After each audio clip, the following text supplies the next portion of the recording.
Hello everyone, welcome to Toyeen Talks. How you doing? Thank you for watching. Till I'll see you in my next video. Stay safe, stay blessed. I love you. Bye. Ẹ sọ̀rọ̀ ká gbọ́ yín, ẹ jẹ́ mute kí the truth sọ̀rọ̀. Onílé. So iṣẹ́ ẹ rí ní láti ṣàtúnṣe. So ìyẹn ìsìn tí wọ́n ń sáré because wọ́n ti ń sáré kiri definitely ìsìn ibi tó ti ń sáré kiri wọ́n ti gẹ̀ẹ́tì woman yẹn sìn wọ́n ti mú mọ́wọ́. So eré woman yẹn tán mú mọ́wọ́ sìn wọ́n ti ń wáyọ̀ mi o. Wọ́n ti ń wáyọ̀ mi. Ẹ̀ẹ́dẹ̀yìn mọ́lẹ̀ náà wọ́n ti ń fìbọn wá. Ṣé nẹ́tíwọ̀kì mi ni iṣẹ́ tí ń gbọ́ mi báyìí? Ẹ yọ máikrófóònù kúrò lẹ́nu tẹ̀yìn náà ńlá máikrófóònù ẹ tún bá wa sọ̀rọ̀. Ẹ bá wa sọ̀rọ̀ náà kẹ́ tó lọ gbẹnu sí máikrófóònù jàre. All right, ó yá mo ti gbẹnu kúrò. Ṣé tí ń gbọ́ báyìí? Màá fún ẹ lésì máa wọ̀rí. Ṣé tí ń gbọ́? Hello, am I audible?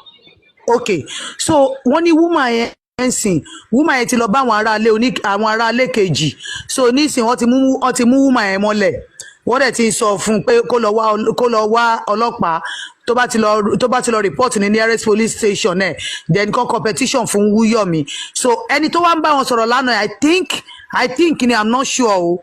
Ó dà pé wọ́n invite ẹ̀ láti Abuja, wọ́n join wọn, so wọ́n á sọ pé so tó bá ti wá try gbogbo yẹn, tó bá rí pé Yomi did not stop, then they should now take it to Abuja that he will know what to do about it, of which máa yẹn náà tún jẹ́ kán mọ̀ pé but you give an audience to Yomi. Ó ní yes pé bọ̀ òun ò mọ̀ pé bó ṣe máa rí nìyẹn, pé òun give audience at first but òun ò sọ fún pé òun ní CCTV ilé Mohbad. What he said is that pé òun máa fi bí CCTV ẹ ṣe wà nílé Mohbad hàn, that she is a neighbor, that the first day tí Yomi pé òun tóun bọ̀ tí òun bọ̀ látọ̀dọ̀ bóyá Mọ̀dáyínlọ àbí mọ́mí ẹ̀ṣà pé òun bọ̀, immediately bí Yomi ṣe drop by kò ju 5 minutes text message wọlé sórí fóònù, threatening text messages. But the person now still called her, sorry. The person still called her. Was of phone pay. So you want to go and meet Yomi right now, Abi? And the person cut the phone. So ebe lo tin bẹ̀rù. Ele tí Yomi wá ṣe last sin. Ìgbà tí ó wá ti answer fún Yomi wá pé kó ṣe video lé yẹn, kó send it so that àwọn lè mọ̀ bí ilé yẹn ṣe rí. Now ẹni ẹ wá lóhùn ò lè ṣe. She's afraid anyway. So what Yomi now did is I now told the woman that okay, let's do video call. So but she watch a video call on one screen record. So but she screen record. The next thing, but Yomi not to my go live. But Yomi had to show the house in the live. So kini ọkọ woman ẹ wá gbọ́, even the news tẹ́lẹ̀ ni pé bóyá Yomi fẹ́ lápíopío ẹ̀ ó fẹ́ mọ̀. So before the woman now came out, tó fi wá sọ pé nothing of such, ipò fẹ́ dalé òun rú, nǹkan tó fà á nìyẹn. So nísìnyí wọ́n ti ń wá bọ̀dà Yomi, àwọn onílé kejì ti ń wá bọ̀dà Yomi o. So that is about that. That is the information. The video is with you. Lọ́mú of information.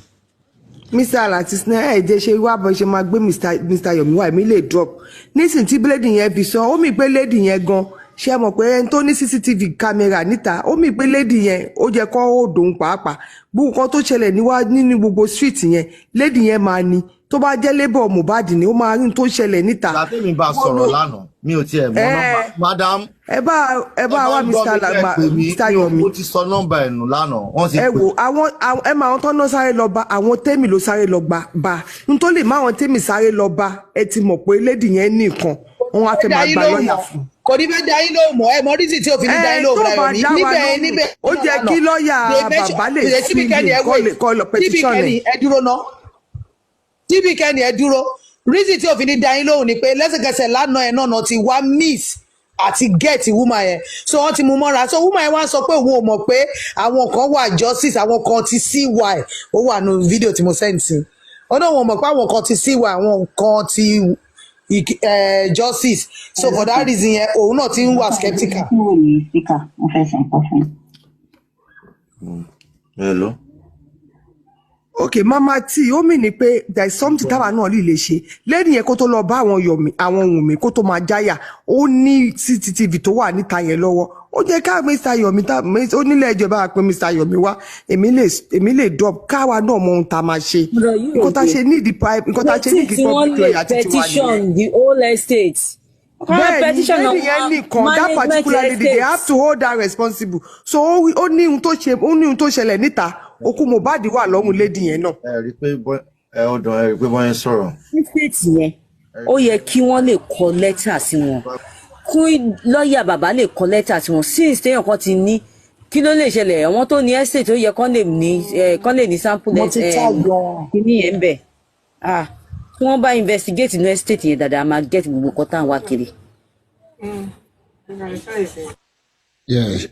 ṣeré no camera or no camera yìí ṣe get missing yẹn á láti wà very careful yẹn pẹ̀lú ọ̀rọ̀ camera issue yìí because àwọn tí à ń bá tayò wọn sùn 24/7 ló fi ń lọ sórí all platform káàkiri get point missing so bọ́dá ẹ̀mí fún ara ẹ̀ gangan I think òun ni the main man tó ń láti mú bó ṣe máa fight ọ̀rọ̀ kíní jáde because bọ́dá ọ̀bí kò sọ fáwa pé kíní wà mí báyìí èmi àti ẹ̀yin kò sẹ́nibọ́dì nínú wa tó lọ síbẹ̀ tó mọ̀ tó ń ṣẹlẹ̀ níbẹ̀ get point missing náà ẹni tí ó pè bọ́dá rà sí lánàá yẹn tí àwọn the other part tó sáré máa pè náà máa bá sọ̀rọ̀ tó ti ní kó dì kám pé ní òun ò sọ bẹ́ẹ̀ kò sí bá kò ṣàwò yẹn òun fúnra ẹ̀gùn orin lọ́wọ́. mọ́mí Rashid Pakov you are right. so ó ní ọwọ́ get point missing so ibi máa ń bí àti àbá lè try láti pe bọ́dá Yomi and again bọ́dá mi gan anything concerning ọ̀rọ̀ CCTV camera yẹn bọ́dá mi ò fẹ́ disclose yẹn síta mọ́ because ó ti ń tẹ̀rù náà fúnra ẹ̀ ti ń tẹ̀rù mọ́ pé òun ti ń ráwọn science kan òun ti ń ráwọn ìgbésẹ̀ kan tó ń gbé lẹ́yìn àmọ́ òun ò ní wàtà láti wá máa sọ mọ́ sínú because wọ́n drag òun fún ọkàn lẹ́yìn àmọ́ òun náà ṣe kí ni minister mara àwọn ogun ọ̀darìnrìn mọ́ àwọn tí ń rìn pẹ̀lú lọ́ọ̀yà àti tàwọn náà ní ìsinyìí kí wọ́n sàwọn tí ní gbọ́dọ̀ ẹgbẹ́ nǹkan tó ń ṣẹlẹ̀ sí yẹn wọn fẹ́ mú ṣeré mọ́ ẹ̀gẹ́ point missing so ọlọ́run nìkan ló máa ṣàánú wa lọ́rọ̀ CCTV camera yìí because ó ní agbára gan. Mọ́mí ṣíjú ẹ sọ̀rọ̀. lọ́bọ̀dà láti ẹ kú kalẹ̀ ẹ pẹ̀lẹ́ gbogbo stress bó ṣe wà lójú yín ọlọ́run ajá àgbà á kó wa yọ á kó yín yọ lọ́wọ́ justice for Mohbad yìí olórúkọ Jésù ọkàn yín á balẹ̀ Olúwa fún yín ní ìsinmi ẹ pẹ̀lẹ́ ẹ kú iṣẹ́ òbí o gbogbo panelists mo kí yín o lọ́kùnrin lóbìnrin o ẹ pẹ̀lẹ́ mo kàn déédéé mo ń gbà tí máa join yín mo gbọ́ pé kò ní dáa fún ṣíjú àbí mi tí ẹ mo kàn gbọ́rọ̀ yẹn briefly àwọn ọmọ mi tún pè mí. àti náṣọ ṣe aṣọ yọ ni. ókè mo já gbọ́ kan àwọn ọmọ mi yẹn tún pè mí kọ́ yẹn tún já mi ẹ pẹ̀lẹ́ mo ní ọ̀rọ̀ tí à ń sọ èmi mọ̀ pé onínú fùfù lọ́dọ̀ yín nǹkan òun dúró nínú yín ẹ̀dẹ́ pẹ́ gbàgbé nǹkan so I'm so happy mo ti watch yín mo dẹ̀ ti mọ̀ yín nípa pé kí gbogbo host kan parapọ̀ kan fìmọ̀ ṣọ̀kan ẹ jọ̀ọ́ gbogbo ẹni tí ó bá sì ní inú kan sí kan ẹ jẹ́ kó kúrò lọ́kàn yín pátápátá lọ́dọ̀ ọmọ mi jókèmù lánàá náà gbogbo nǹkan tí a sọ tó pọ̀ jù nìyẹn pé tẹ bá parapọ̀ tẹ ṣe ìkan fún lọ́ọ̀yà or no lọ́ọ̀yà gbogbo à lè work fast ẹ jọ̀ọ́ so àwọn tẹ bá tún lè bá sọ̀rọ̀ náà ẹ bá wọn sọ̀rọ̀ láti ẹ̀ lè ní private lawyer yẹn public lawyer kí yẹn wà fún public tí bàbá bá ń ṣe tiẹ̀ lọ kí public náà máa ṣe tiẹ̀ lọ ẹjọ́ ìyẹn bẹ́ẹ̀ yẹn mo dẹ̀ tún fẹ́. ṣe sáìn fún public lawyer. àìní sáìnì fún o torí pé ó máa mú yá o kọ́lọ́run ń ṣe ìyanu bẹ́ẹ̀ tá àwa mọ ti ọ́dà so bẹ́ẹ̀ tí lọ́kàn ti tèmi o èmi sáìn fún pé kó lè fast kí bọ̀bọ̀ yẹn kó tó di pé ọwọ́ máa kọwọ́ tán máa tún withdraw ẹ̀ tán máa gbé kúrò mẹ́ẹ̀ tán bá ti lè gbé jáde ńbẹ̀ yẹn ọ̀rọ̀ ti tún di kán máa fà síwájú fà sẹ́yìn ni ẹ wo bá ń ṣe ti corona request nsìn torí pé kó ṣàlè máa lọ́ǹgì kí gbogbo sú everybody òun ni gbogbo géèmù táǹtà yẹn tán bá dẹ̀ tún lọ ṣe yẹn fún bọ̀bọ̀ yìí sìn àwa náà ló tún máa padà affect so tá bá rí miss ta lè tètè hook wọn mọ́bì kan tí bọ̀bọ̀ yóò ní fi lè kúrò ńbẹ̀ yẹn òyìn jẹ́ ẹlẹ́ẹ̀kínní so ẹlẹ́ẹ̀kejì tí mo dẹ̀ tún fẹ́ sọ ni nípa ti ọmọ success yẹn I'm so happy gbogbo ohun tó wà lọ́kàn mi òun ló padà ṣẹlẹ̀ yẹn ló padà ṣẹlẹ̀ sí pé kó má fìbínú sọ̀rọ̀ stress tó wà lára ẹ̀ kí gbogbo èèyàn pé ká má lọ bínú sí mo dẹ̀ inú mi dùn kó padà wá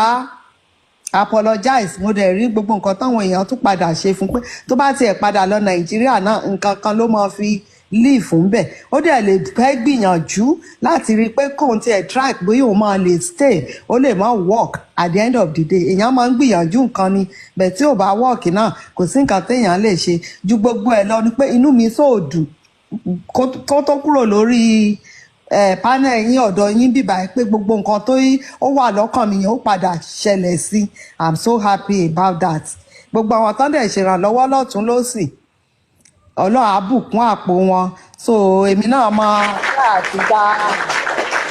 àti gba nọ́mbà account number ẹ̀ tọ́lọ́run bá fún mi lórí ọ̀fẹ́ náà máa fún bó wà ní Nàìjíríà náà tó bá jẹ́ bẹ́ẹ̀ lọ́lọ́run kọ oríire ẹ̀ sí tó bá rí kan ṣe kan bẹ̀ gbogbo nǹkan tó ń wá náà lè tẹ̀ lọ tọ́lọ́run bá dẹ̀ ní ìrìn àjò ẹ̀ sì túkù sílùú náà ọ̀ ìlú míì owó náà ló máa lò. tó bá kó sì fẹ́ tẹ̀síwájú sí i.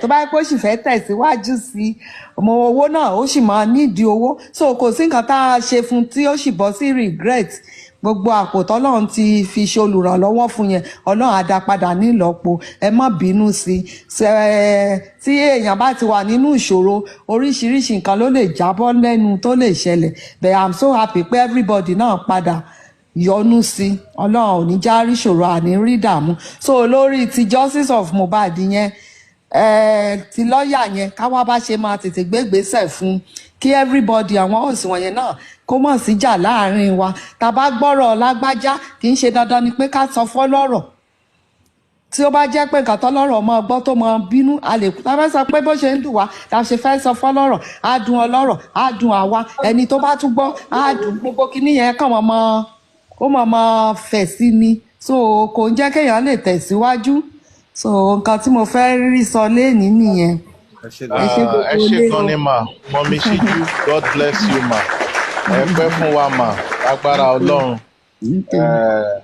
ṣẹ́rí mà ẹ jẹ́ kí mi sọ opinion mi bọ̀dá Láti lórí ọ̀rọ̀ lọ́ọ̀yà kò ṣe lọ́ọ̀yà yẹn mo sọ nǹkan kan lẹ́ẹ̀kan mo dẹ̀ ṣẹ́nu po ni mo dẹ̀ tún ṣì máa ṣẹ́nu po náà ni tó bá ti yàtọ̀ sí ìṣíjú adéyanjú àbí kí náà ń pe lọ́ọ̀yà yẹn tó dẹ̀ ti yàtọ̀ sí àgbákòbà bọ̀dá Láti mi ò ní fi taratara support ẹ̀ ìyẹn ìkíní tó bá dẹ̀ ti yàtọ̀ sí wípé ká sanwó fún lọ́ọ̀yà. àwọn retired san yẹn la tún fẹ́ Túndé Ṣóbùlọ. Have you heard about Túndé Ṣóbùlọ? I've heard about that name before, sir. Tó bá ti yàtọ̀ sí wípé kí public kan sanwó fún lọ́ọ̀yà direct tó bá ti yàtọ̀ sí wípé kí public kan sanwó fún lọ́ọ̀yà direct ẹ sà ẹ má jẹ́ sọ̀rọ̀ kó má dàbí pé mò ń discourage àwọn èèyàn ìyẹn ìkíní Mama T, please get ready with your account number please since that you are looking. Hello sir, n fẹ́ sàn kọ́kọ́ sir. Nollywood hello ma ẹ ká sọ ma yes ma ẹ bá wa sọ̀rọ̀ please everybody let's power tap please.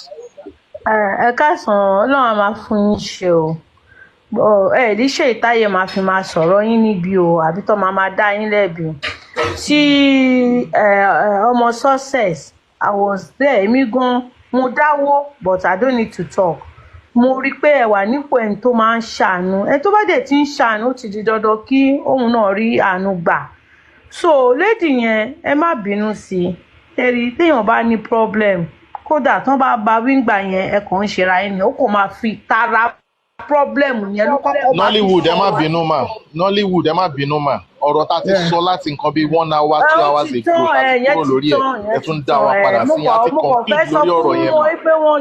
pé wọ́n ṣe tán ní sùúrù tó dẹ̀ lè complain padà pé káwọn náà má bínú tí gbogbo ẹ ṣe lọ mo láti sọ mo dẹ̀ really appreciate bọ̀dá tí wọ́n ò sì kíní wọ́n ní sùúrù inú mi dùn gan so tí Mohbad ẹjọ́ nítorí Ọlọ́run èmi náà pẹ̀lú èèyàn tó ń tara àmẹ́ta máa tara fún bọ̀tẹ́ jẹ́ kí n sọ tinú mi tó bá wá jẹ́ pé èèyàn tó pa Wùmí ẹ mọ̀ kí ló dé tí wọn ò lè lọ arrest ẹni náà up till now. ta ló pa Wùnmí. Ṣé o olúwa ṣé o wọ́n níyàn tó pa Wùmí olúwa ṣé Wùmí ti kú. ta ló pa kí lẹ sọ. ta ló pa Wùmí. olúwa ṣé Wùmí ti kú ẹlẹ́yàn tó pa Wùmí adẹ̀ lólúwa ṣé Wùmí ti kú. Wùmí kọ́ mo fẹ́ sọ àní Mohbad.